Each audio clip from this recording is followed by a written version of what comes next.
Hey, Melody, can I ask you something? Should I be worried? No, nothing like that, I promise. Good. What is it? Imagine we're traveling together in Sydney. Sounds like a great holiday already. We've just finished breakfast.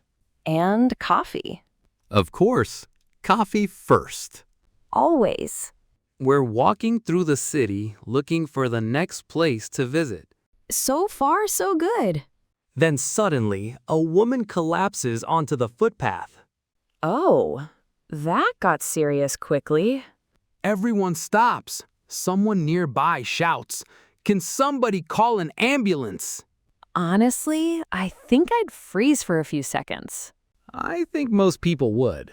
Then I'd grab my phone, but once someone answered, my mind might go completely blank. That's exactly why we're practicing this today. By the way, this episode is great for A2 to B1 learners. If you're a beginner or intermediate student, you're in the right place. And even higher level learners might not know these emergency phrases. Good thinking. These are phrases most textbooks skip, but they could really matter one day. So, what should I say if someone collapses? First, a quick note. In Australia, the emergency number is 000. In the United States, it's 911. In the United Kingdom, it's 999, and in Europe, it's 112. Always check the local number when you travel. Good tip. I didn't know they were all different. Now let's listen to the call. Emergency services. Do you need police, fire, or ambulance? Ambulance, please. Someone has collapsed. What is your location? I'm on George Street, near the post office, outside the cafe. Is the person awake? No, they're not responding. Are they breathing? Yes, I can see their chest moving, but it's very slow. Thank you. An ambulance is on the way. Please stay with the person. Don't hang up. Okay, I'll stay with them. How did that feel?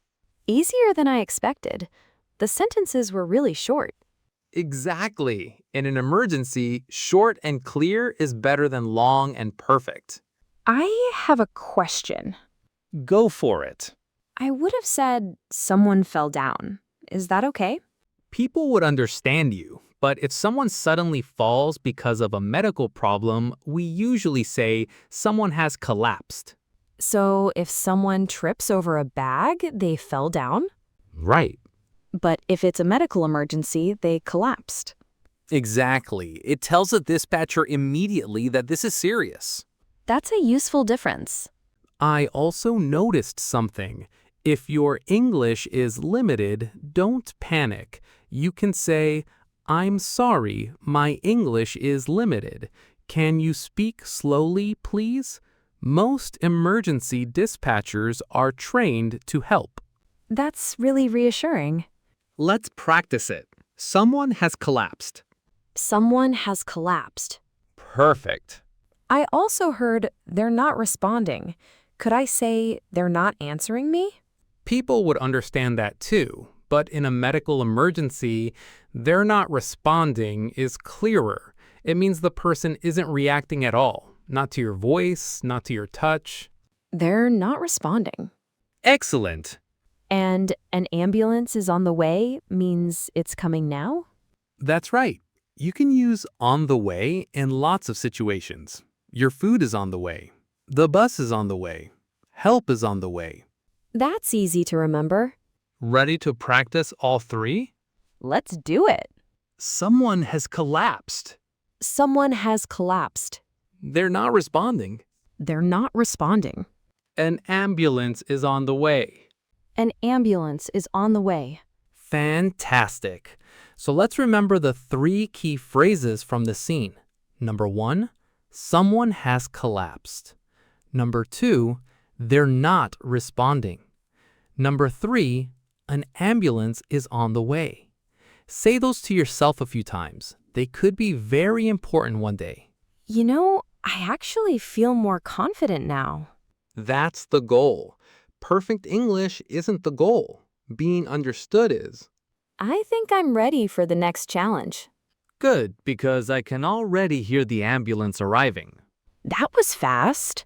The paramedic walks over, looks at the man, and asks you one simple question. What happened? Uh-oh. Ready? I think so. The ambulance has arrived, and now the paramedic needs information. This is the part where I'd worry about saying something wrong. You don't need to know everything. Just tell them what you saw. Okay, I can do that. Let's listen. Hello? What happened? I don't know exactly. I was walking past and saw him fall. He didn't get up. Do you know him? No, I don't know him. He was alone. Do you know if he has any medical conditions? No, I'm sorry. I don't know. Did he hit his head when he fell? I think so. He fell backwards and his head hit the ground.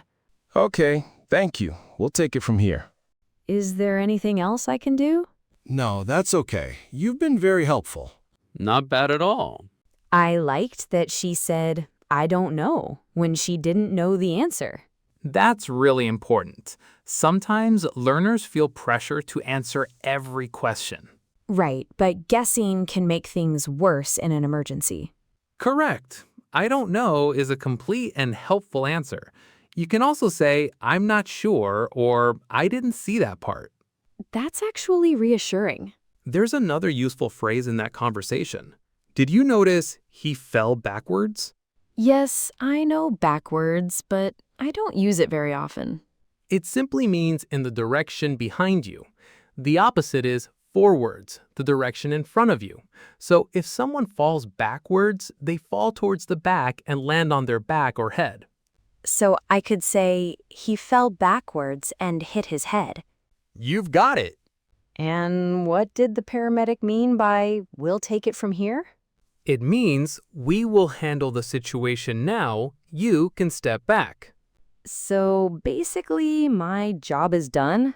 Yes, that's it. You've helped, and now the professionals are in control. I like that expression. Can I use it in everyday situations too?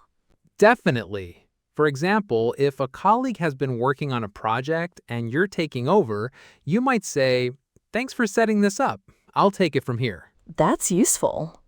Let's practice the key lines from this scene. Repeat after me. I don't know exactly. I saw him fall. I don't know exactly. I saw him fall. He fell backwards and hit his head. He fell backwards and hit his head. We'll take it from here. We'll take it from here. Perfect. So the three phrases to remember from this scene, I don't know exactly, he fell backwards, and we'll take it from here. Simple, clear, and useful. I think I'm getting the idea. Good. The paramedics take care of the woman, and we continue walking. Can we go back to the coffee part of our day now? I wish, but as we turn the corner, you suddenly stop. What do I see? Smoke. Oh no. It's coming from an upstairs window. Okay, this time I'm not freezing. Good. What do you do? I tell someone immediately. Absolutely. There's a security guard nearby. Excuse me, there's smoke coming from that building. Where? Which building? The one on the corner. I can see smoke coming from a window on the second floor. Is anyone inside? I don't know, but people need to leave. The fire alarm isn't going off. I'm calling the fire department now. Please move away from the building and stay safe. Okay, come on, Avery, let's move back. Much more confident this time. I know, I didn't even panic. You're improving quickly. I have a question, though. The fire alarm isn't going off. Doesn't go off mean to leave? Good question. Go off has several meanings. When we talk about an alarm, it means the alarm starts making a sound. So my alarm goes off every morning. Exactly. And I immediately turn it off. Twice. Only twice? Okay, maybe 3 times. Anyway, so the fire alarm isn't going off means it isn't sounding. You've got it. What about the phrase, there's smoke coming from that building? That's a very useful pattern. There's something coming from somewhere. You can use it in many situations. Like, there's water coming from the ceiling? Perfect. Or there's a strange noise coming from the kitchen. Also perfect. Very natural English. There's one more important phrase from this scene. Move away from the building. That means go to a safer distance. In emergencies, you'll often hear short commands like this: move away, stay back, leave immediately. They're short because there's no time for long explanations. Short and clear again. Right. Let's practice all 3 key phrases from this scene. There's smoke coming from that building. There's smoke coming from that building. The fire alarm isn't going off. The fire alarm isn't going off. Move away from the building. Move away from the building.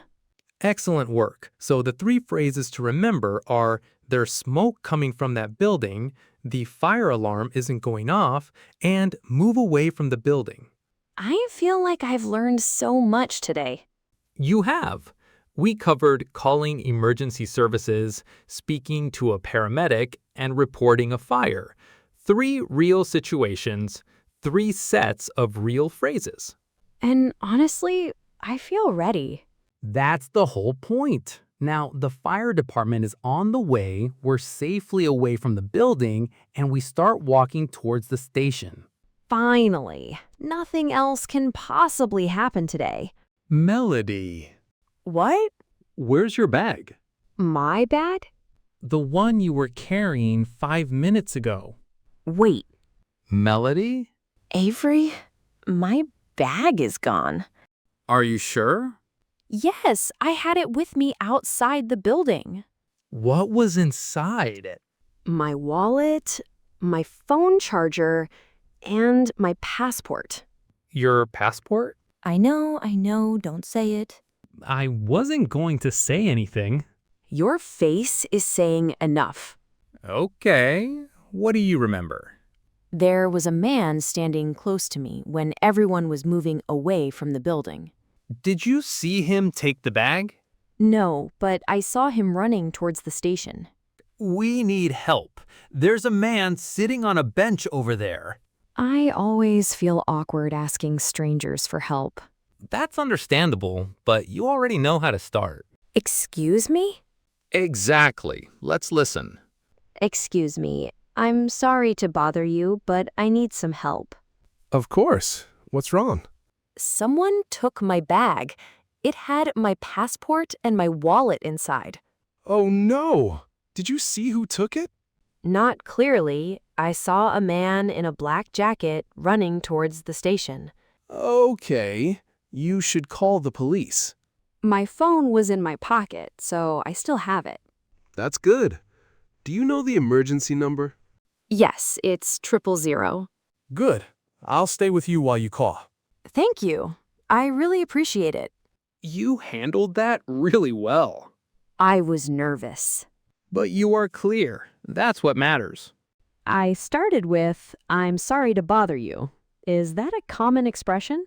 Very common. It's a polite way to approach someone when you need their attention or help. You're showing respect even in a stressful moment. So I could say, excuse me, I'm sorry to bother you, but could you help me find the station? Perfect. Very natural. What if it's a real emergency and I don't have time to be polite? Then be direct. Simply say, excuse me, I need help. 2 words are enough. People will respond. Short and clear again.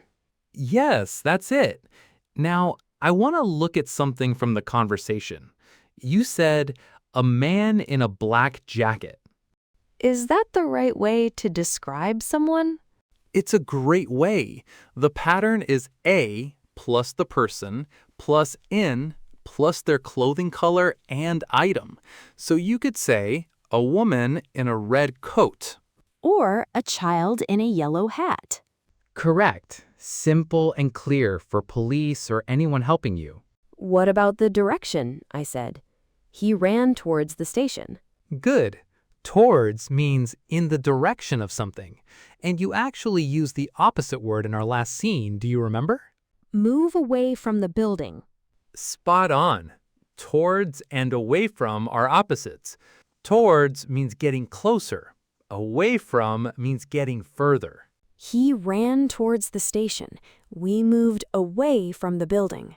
Perfect. Two very useful phrases. And now you know both. Now let's practice. Ready. Repeat after me. Excuse me, I'm sorry to bother you, but I need some help. Excuse me, I'm sorry to bother you, but I need some help. Someone took my bag. It had my passport and my wallet inside. Someone took my bag. It had my passport and my wallet inside. I saw a man in a black jacket running towards the station. I saw a man in a black jacket running towards the station. Excellent. So the three key phrases from this scene, I'm sorry to bother you, but I need some help. Someone took my bag, and I saw a man in a black jacket running towards the station. You know what? At the beginning of today, I thought I'd forget all my English in an emergency. And now? I'd still be nervous, but I think I'd know what to say. That's a big difference. Perfect English isn't the goal. Being understood is. I knew you'd remember that. So what happens to my bag? Well, that's the problem. What do you mean? Your passport and wallet are still missing. Right. Which means our day isn't over yet. I had a feeling you were going to say that.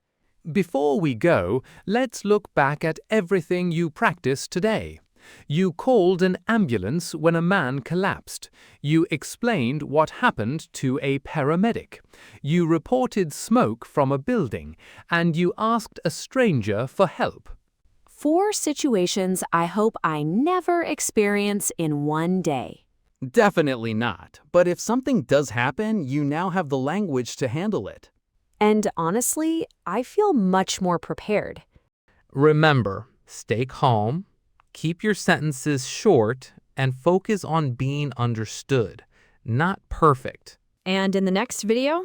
We go to the police station to report the theft, and somehow the journey home doesn't go exactly as planned either. Oh no. If you don't want to miss part 2, subscribe now. The link is right here.